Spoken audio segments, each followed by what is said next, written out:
नमस्कार दोस्तों। भगवान श्री कृष्ण कहते हैं कि मोह रूपी कालिमा से जब बुद्धि जागेगी तब वैराग्य फलित होता है। मनुष्य के आसपास कौन सा अंधकार है? एक तो वह अंधकार है जो दियों के जलाने से मिट जाता है। धर्म का उस अंधकार से कोई संबंध नहीं, उसके होने से भी कोई फर्क नहीं पड़ता। फिर धर्म किस अंधकार की बात करता है? एक और भी अंधकार है जो मनुष्य की चेतना को घेरता है, आत्मा के चारों तरफ घिर जाता है। उस अंधकार को ही भगवान श्री कृष्ण मोह रूपी कालिमा कहते हैं। अंधकार का मतलब जहाँ कुछ दिखाई नहीं पड़ता, आँखों पर पर्दा पड़ जाता है। दूसरा, जहाँ से कोई मार्ग नहीं मालूम पड़ता, कहाँ जाएं, क्या करें। तीसरा अंधकार, हमारी दृष्टि का खो जाना, हर पल किसी चीज़ से टकरा जाने की संभावना। मोह में भी ऐसा ही घटित होता है, जैसे अंधेरे में कोई कुछ टटोलता हो, कुछ पता नहीं कौन सा रास्ता है, हम कर क्या रहे हैं। आंखें नहीं होती मोह में, इसीलिए मोह को भी अंधकार कहना सही है। मोह अंधा होता है। मोह का अंधापन आध्यात्मिक अंधापन है। इस जीवन में मोह ही चिंतित होता है, भटकाता है। मोह ही गिराता है, संताप को उपलब्ध होता है। मोह ही जीवन का दुख है। मोह में जो मेरा नहीं है, मेरा मालूम होने लगता है कि यह मेरा है, यह ही दुख का कारण है। भगवान श्री कृष्ण कहते हैं, जो व्यक्ति इस मोह रूपी कालिमा से मुक्त हो जाता है वह वैराग्य को उपलब्ध हो जाता है। वैराग्य का अर्थ होता है जहाँ न राग है न विराग है, जहाँ न किसी चीज़ का आकर्षण है न विकर्षण है, न अट्रैक्शन है न रिपल्सन है, जहाँ न किसी चीज़ से खिंचाव है न किसी चीज़ से भागना है।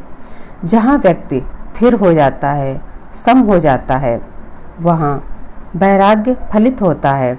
महावीर इसे ही वीतरागता कहते हैं।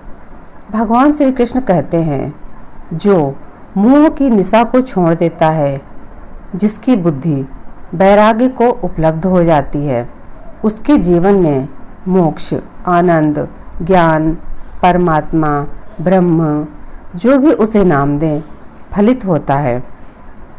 अब अर्जुन पहली बार प्रश्न पूछ रहे हैं कि स्थित प्रज्ञ किसे कहते हैं? जिसकी प्रज्ञा स्थिर हो गई हो वह कौन है?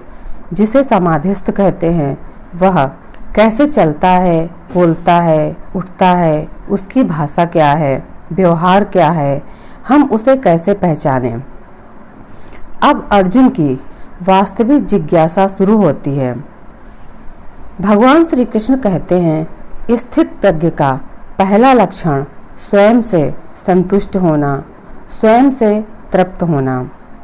हम सभी कभी स्वयं से संतुष्ट नहीं रहते, हमेशा असंतुष्ट रहते हैं। हमें हर पल किसी का साथ चाहिए रहता है। जो खुद से तृप्त नहीं, उसकी चेतना सदा दूसरों की तरफ बहती रहती है। जिस व्यक्ति के जीवन में सत्य की किरणें फैल जाती हैं, जिसकी आंतरिक चेतना पूर्ण जागृति को उपलब्ध हो जाती है, उसका जीवन स्पॉन्टेनियस, सहज स्फूर्त हो जाता है। उसके जीवन में कोई बंधी बंधाई रेखाएं नहीं होती, फिर भी उसके नो पैटर्न में भी एक बहुत गहरा पैटर्न होता है। उसके न ढांचे में भी एक गहरी आंतरिक व्यवस्था होती है। स्थित प्रज्ञ की प्रज्ञा स्थिर होती है, लेकिन उसके जीवन का पैटर्न बिल्कुल जीवंत होता है।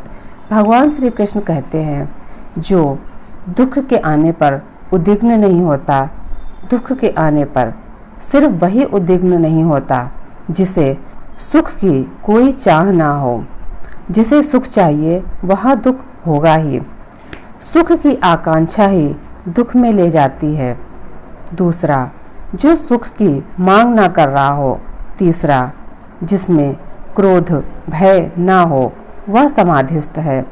क्रोध और भय उसमें छूट जाता है। ऐसा भी नहीं है कि उसमें ये पाया नहीं जाता। वे कह रहे हैं बस ये छूट जाता है। क्रोध और भय को दबाकर कोई स्थित प्रज्ञ नहीं हो सकता। समाधि इतनी सस्ती चीज नहीं है जो हर्ष में, विषाद में, अनुकूल में, प्रतिकूल में भेद नहीं करता। भगवान श्री कृष्ण कहते हैं जैसे कछुआ अपने सभी अंगों को भीतर सिकोड़ लेता है, ऐसे ही समाधिस्थ पुरुष विषयों से अपनी इंद्रियों को सिकोड़ना जानता है। योग की दृष्टि में इंद्रियों के दो रूप हैं। एक वह जो हमें बाहर से दिखाई पड़ता है यानी शरीर, दूसरा वह जो हमें दिखाई नहीं पड़ता लेकिन इंद्रियों का प्राण है। देखने की जो वासना है वह इंद्रियां हैं, वह प्राण है। वासना ही असली इंद्रिय है। यही इंद्रियों को सिकोड़ने का मतलब भीतर का रस समाप्त हो जाए, वासना समाप्त हो जाए, इंद्रियां सिर्फ बाहरी व्यवहार का माध्यम रहें, वासना का माध्यम न बने। किसी भी इंद्रिय पर वासना को आरोपित नहीं होने देना है। आगे भगवान श्री कृष्ण कहते हैं देहाभिमानी तपस्वी के केवल विषय तो छूट जाते हैं लेकिन रस नहीं छूटते। और असली सवाल विषयों का नहीं, रसों का है।